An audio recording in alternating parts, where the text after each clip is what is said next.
We have vendors that are implementing and incorporating AI into their tools. So our email platform, we can now click one button at the bottom and it'll summarize an entire thread very succinctly.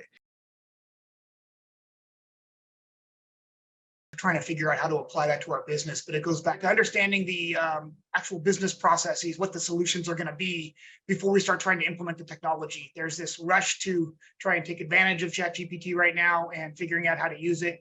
We're working on acceptable use policies. Obviously, being an IP-driven company, we're very concerned about protecting our information and making sure that it's not being, shared and used on these platforms in a way that might expose us to potential, challenges from a privacy or IP protection perspective.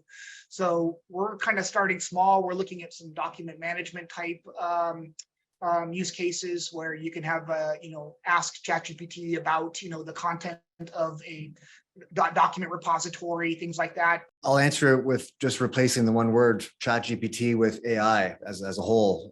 So we are exploring ChatGPT in itself, but we're also looking at other technologies that will help solve business problems, specific ones. For example, sales enablement. What if we let an AI loose on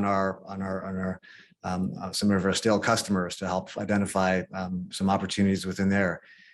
We have vendors that are implementing and incorporating AI into their tools. So our email platform, we can now click one button at the bottom and it'll summarize an entire thread very succinctly.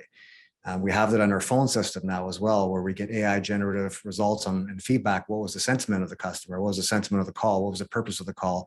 And we're using that as a sales coaching tool as well. So seeing a lot more of it. I mean, you can't really escape it much anymore, especially if you're using cloud-based technologies. ChatGPT is huge for us in terms of a discussion, because our students are all using it, whether we want them to or not, to achieve things, as well as staff. So it's been a big discussion, not necessarily solely focused on technology, but for us, the teaching aspect of how are our teachers going to transform what that content and curriculum looks like if we are going to allow it, which we are planning on doing at some point next year.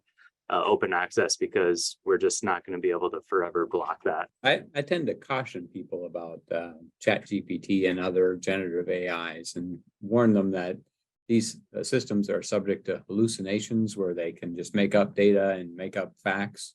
They are also subject to leaking data. If you tell it something that's private, it can share it broadly. And last concern is that, it has the biases of the people who put the data in, so it can be very biased data. And then with those concerns, we can actually find systems that are not ChatGPT, not open, but closed systems that are made by larger vendors that have guardrails that prevent a lot of these risks.